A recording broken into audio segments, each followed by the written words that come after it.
ఇప్పుడు దాకా అందరూ మీడియా ముందు ఇటు మంగ్లీ లేదా సుబ్బారావు చెప్తున్నటువంటి వాదన లేకపోతే వాదనలో అవుతున్న గొడవ హడావుడి ఇది మాత్రమే తెలుసు. అసలు ఏంటి అసలు ఈ కేసు ఏంటి? ఈ కేసు అసలు గతంలో తెలంగాణ పోలీసులు ఏ కేసుగా ఇది నమోదు చేస్తున్నారు? అసలు విచారణ ఎంతవరకు వచ్చింది? అసలు అది ఏం జరుగుతుంది అసలు?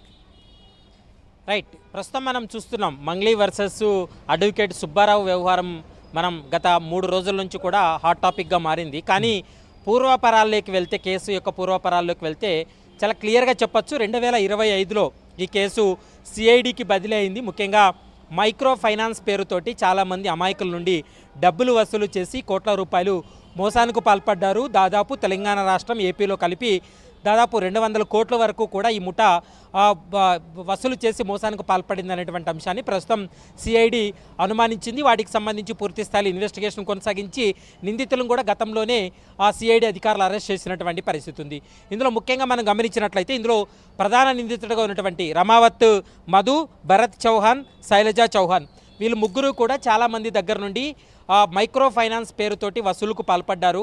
వసూలుకు పాల్పడిన తర్వాత చాలామంది బాధితులు స్థానిక పోలీస్ స్టేషన్లో కంప్లైంట్ చేయడంతో ఇవన్నీ కూడా రాష్ట్ర వ్యాప్తంగా కేసులన్నీ ఆయా పోలీస్ స్టేషన్లో ఒకే క్రైమ్ పైన చాలా పోలీస్ స్టేషన్లో కేసులు నమోదయ్యాయి. కాబట్టి ఈ కేసులన్నింటినీ కలిపి సిఐడికి బదిలీ చేసి సిఐడి ఈ కేసులను కూడా విచారణ జరుపుతుంది. మనం ఒకసారి గమనించినట్లయితే తాజాగా ఇప్పుడు పంజగుట్టలో బాధితులు మాట్లాడినటువంటి వర్షం చూస్తే అక్టోబర్లో దాదాపు మనం చూస్తే 136 మంది బాధితులు దాదాపు 10 కోట్ల వరకు కూడా వాళ్ళు ఇన్వెస్ట్మెంట్ పెట్టి మోసపోయినటువంటి సందర్భం కనపడుతుంది.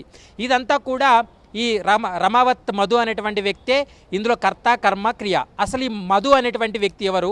ఈ మధు ఈ వ్యక్తులని అంటే అమాయక ప్రజల్ని ఏ విధంగా మౌల్డ్ చేసి ఈ ఇన్వెస్ట్మెంట్ పెట్టించాడనేది మనం ఒకసారి గమనించినట్లయితే, బాధితులు చెప్పినటువంటి వర్షన్, బాధితుల మాటల్లో మనం ఒకసారి గమనించినట్లయితే ఈ రమావత్ మధు అనేటువంటి వ్యక్తి చాలామందికి అంటే మంగ్లీతో కలిసి మేము బిజినెస్ చేస్తున్నాము, మంగ్లీ కుటుంబ సభ్యులు కూడా ఈ బిజినెస్లో పార్టిసిపేట్ చేస్తున్నారు, అధిక లాభాలు వస్తాయి, మనం ఆశించినటువంటి స్థాయి కంటే ఎక్కువ వడ్డీ ఇస్తామని చెప్పి చాలామంది వాళ్ళ వ్యక్తిగతమైనటువంటి ఆస్తులను బ్యాంకుల్లో మార్టిగేజ్ చేపించి వాళ్ళకి బ్యాంకు ద్వారా లోన్స్ తెప్పించి ఆ లోన్స్ డబ్బుల్నే ఈ మైక్రో ఫైనాన్స్ పేరుతోటి పెట్టుబడులు పెట్టించాడు.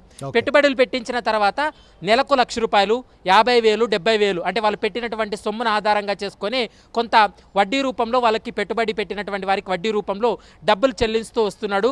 ఒక దశలో డబ్బులు చెల్లించుకోకుండా తను ఎస్కేప్ కావడంతో స్థానికంగా ఉన్నటువంటి వారందరూ కూడా ఆయా పోలీస్ స్టేషన్లో కంప్లైంట్ చేయడం జరిగింది.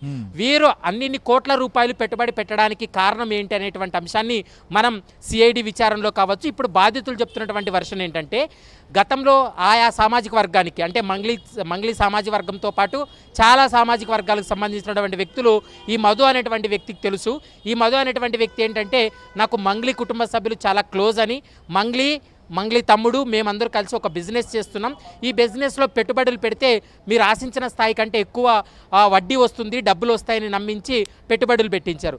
దాంతోపాటు మంగ్లీతో ఇతను క్లోజ్గా ఉన్నటువంటి ఫోటోలు కావచ్చు, మంగ్లీ కుటుంబ సభ్యులతో ఇతను తరచూ తిరిగేటువంటి పర్యాటక స్థలాలు కావచ్చు, వీళ్ళు ఇంటికి వెళ్ళినటువంటి సమయంలో, పార్టీలు చేసుకున్నటువంటి సమయంలో ఉన్నటువంటి ఫోటోలు ఏవైతే ఉన్నాయో ఆ ఫోటోలన్నీ చూపించడం జరిగింది.